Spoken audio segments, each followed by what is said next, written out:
So the concept of natural selection we call operation on natural selection, or simply the types of natural selection. See, we know that okay, in nature the nature selects such population which can easily get adapted with the nature, and one which cannot compete in the nature, ultimately they die. Now, what type of natural selection is that concept I am going to explain. We'll take one simple example of hibiscus plant.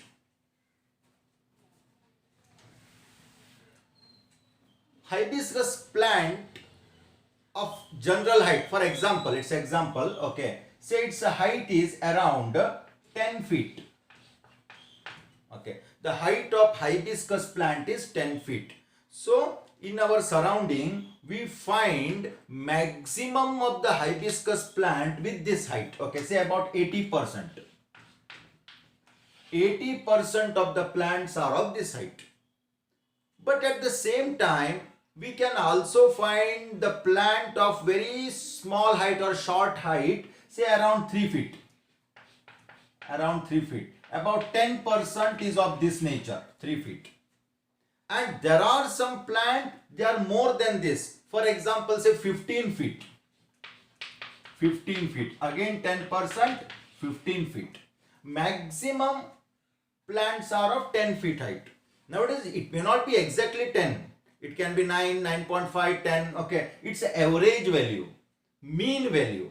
So if I draw the graph, okay, the graph takes somewhat like this. The graph shape takes somewhat like this. See here.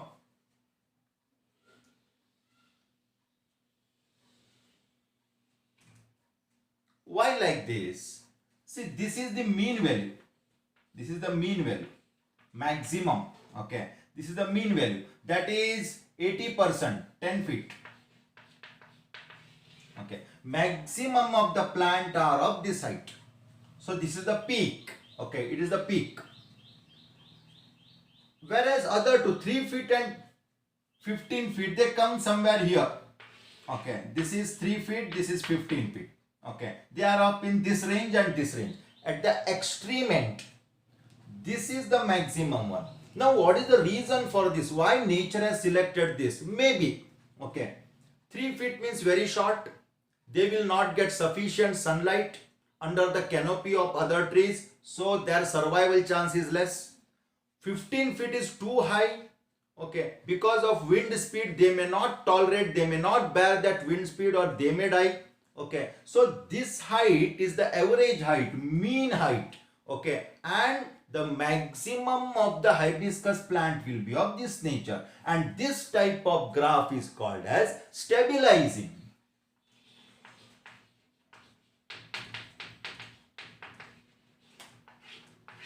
Stabilizing. This is stabilizing. Okay, stabilizing natural selection. Okay, so this, even you can give here example of weight of the baby. In case of human being, the baby's weight is around 3 to 4 kg, which is the normal one. So maximum of them survive. Whereas there may be baby with lesser weight, maybe 1.5 kg or 1 kg, where the survival chance is very less. Or maybe extreme, maybe 6, 7 kg. Okay, again there the survival chance is very less. Okay, so which kind of baby survives more? When it is in the maximum range of 3 to 4 kg. That is the mean. Okay, extreme, their population will be less. So this is what we call stabilizing selection. Now, I'll continue with the same example of plant. Okay, due to some reason, say a period came wherein the wind force was maximum. Okay, not only this tall plant of 15 feet, even 10 feet plant collapsed. Okay, and those were of short height, 3 feet, they survived. Okay, they survived. Automatically their number increased, their population increased. What we were calling 80% here, now this came to 80%. Okay, again there the survival chance is very less. 80% The smaller the plant with smaller height, its population become maximum, and that becomes the mean value now. Okay, and automatically the mean shifted, which was the earlier, now the mean shifted to this side. Okay, say like this.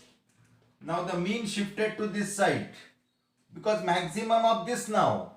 Initially 10 feet was maximum, now here. So mean shifted to one direction.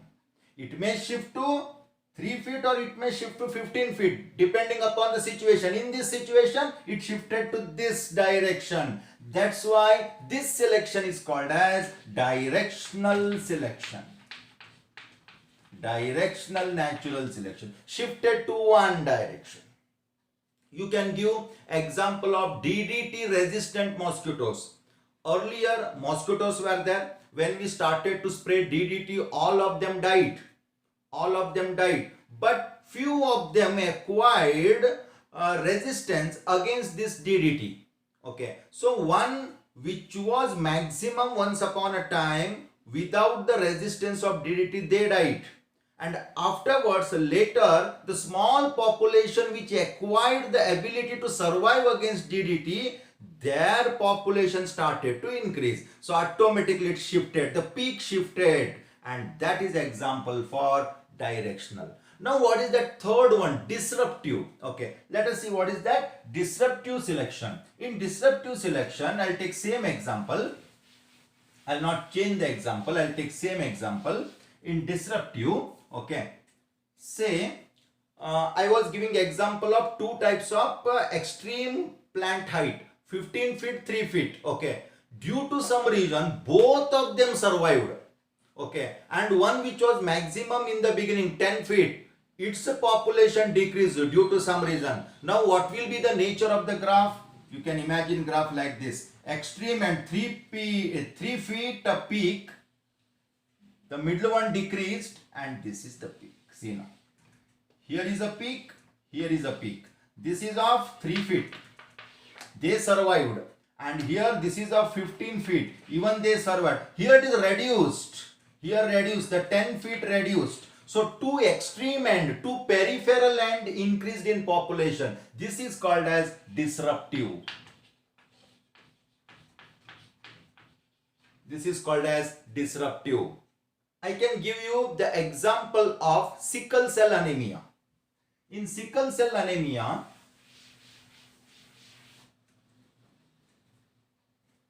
first case, normal people. Normal, okay.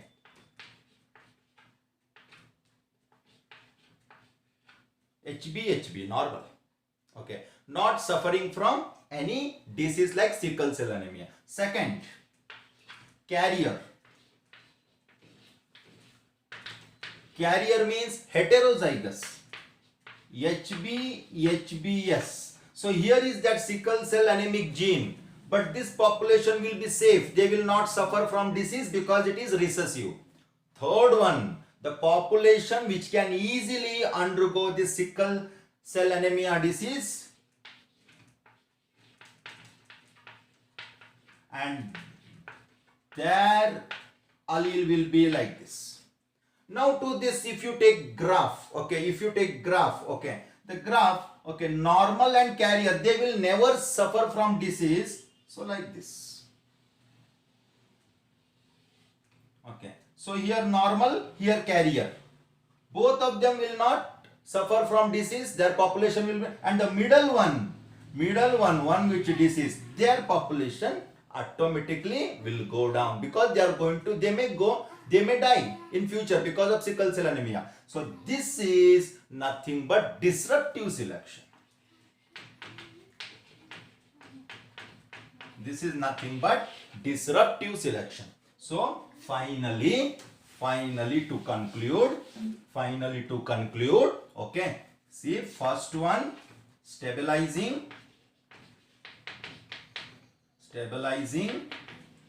wherein the maximum the peak will be sharp. Okay, this is stabilizing. Second one, directional.